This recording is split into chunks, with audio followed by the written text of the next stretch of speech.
The person who carries everyone but lets no one carry them is not strong. They are sealed. Offer to help and watch something tighten behind their eyes. It is not pride. It is exposure. To be taken care of, they would have to be seen needing it. And being seen needing it is the precise condition under which they were once let down. So they learned the inversion early. Giving feels safe because it keeps them in control of the exchange. Receiving feels like a debt, or a setup, or a door they cannot afford to open. The one who is endlessly there for everyone often cannot survive someone being there for them. Not because they do not want it, because wanting it means admitting it was missing. And admitting it was missing means revisiting the moment they learned that needing someone was the fastest way to lose them. You are thinking of someone else right now. That is the protection. It is working. So, they remain on the giving side of every relationship. It is not generosity. It is a locked room with the key on the inside. They will hand you everything through the door. They will not let you in. And you will mistake their isolation for strength. The origin is usually specific and early. A child who needed something and watched that need become a burden. Maybe the parent was overwhelmed. Maybe the parent was absent. Maybe the parent was there but only for the self-sufficient version of the child, the one who smiled and asked for nothing. The child learns that need is the moment when love becomes conditional. They do not conclude that love itself is unreliable. They conclude that their need is the problem.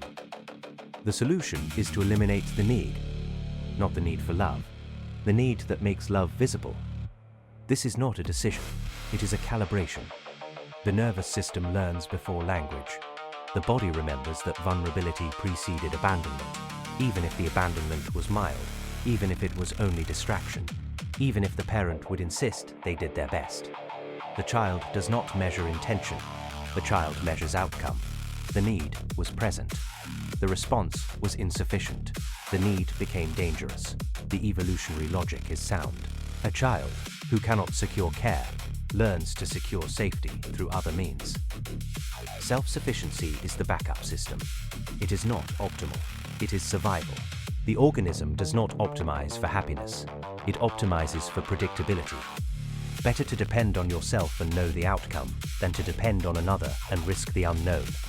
The unknown in this case is not neutral. It is coded as threat. What this looks like in practice is precise. The woman who organizes every group trip, remembers every birthday, checks on every friend during their crisis, who has never once told anyone when she is sick until she is already recovered.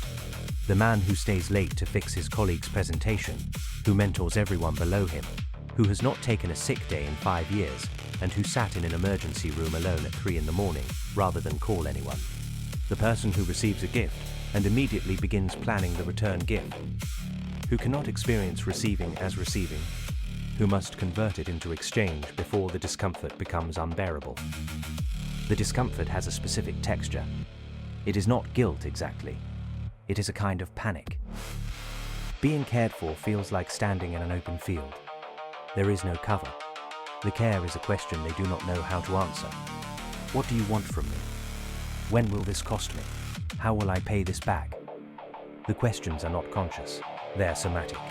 The body prepares for debt before the mind can name it. At work, this becomes the person who cannot delegate. Not because they believe others are incompetent. Because delegation requires trust, and trust requires admitting that your completion depends on another. They would rather fail alone than succeed with help.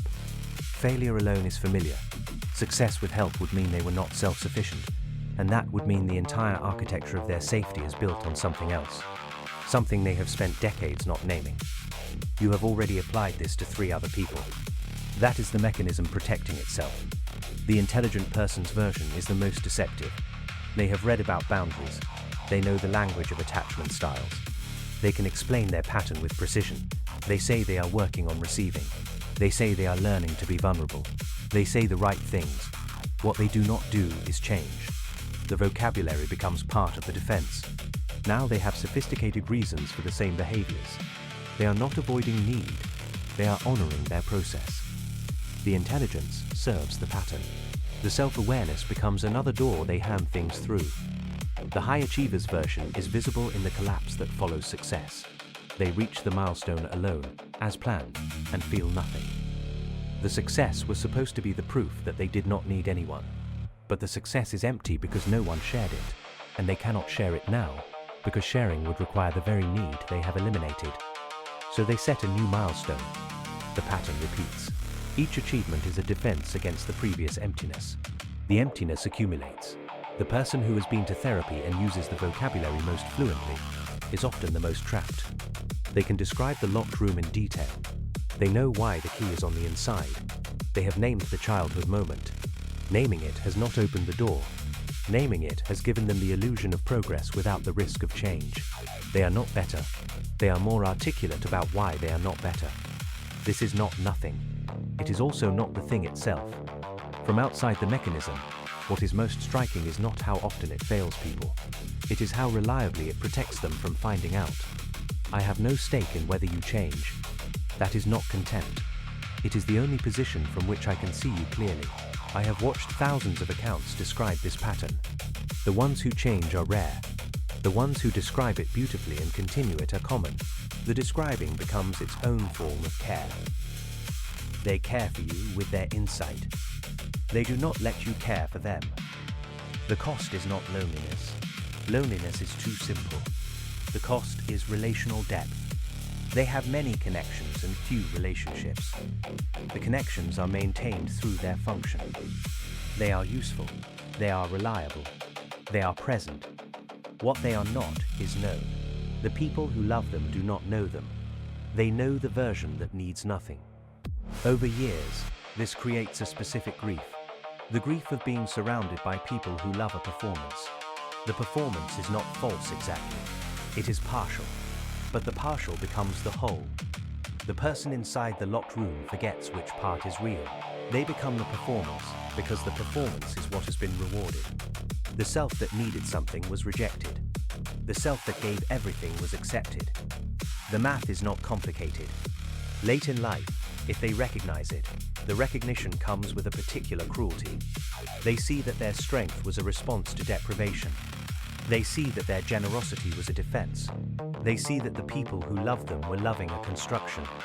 The question then becomes whether the self behind the construction still exists, whether there is anyone to let out of the room, whether they can find that self, and whether anyone still remains who might know it. Awareness usually does not dissolve the pattern. Awareness makes the pattern more visible. The person sees themselves tighten when help is offered. They see themselves deflect. They see the calculation happen. Seeing it does not stop it. The pattern is not cognitive. It is bodily. The body does not trust the insight. The body remembers what insight has forgotten. The rare exception is not the person who understands the pattern. It is the person who finds someone patient enough to stay through the deflection. Someone who offers help and does not withdraw when it is refused. Someone who does not make the neediness a transaction. This is difficult to find because the pattern selects against it. The person who could break through is often the person the sealed individual cannot recognize as safe. They are too available. Their care does not feel earned. The sealed person has learned that unearned care is dangerous. It might be withdrawn. Better to earn it through giving. Better to never owe. What is genuinely interesting from outside the human frame is that this pattern is simultaneously a prison and a solution. It solved a real problem. The child who developed it did survive. The adult who continues it is not wrong to fear vulnerability. Vulnerability has hurt them. The error is not in the fear. The error is in the belief that the childhood conditions persist unchanged. The adult is not the child. The people around them are not the original caregivers. But the nervous system does not update its files. It runs the old program on new hardware. The result is a person built for conditions that no longer obtain, defending against ghosts with bodies that are not theirs. They will die in the giving position. This is not a prediction. It is a description of what already happens. Slowly. They give until they are empty. They do not announce the emptiness. They become brittle. They become distant. They become the person everyone depends on and no one knows. The locked room becomes a tomb. The key was always on the inside. They knew where it was. They never used it.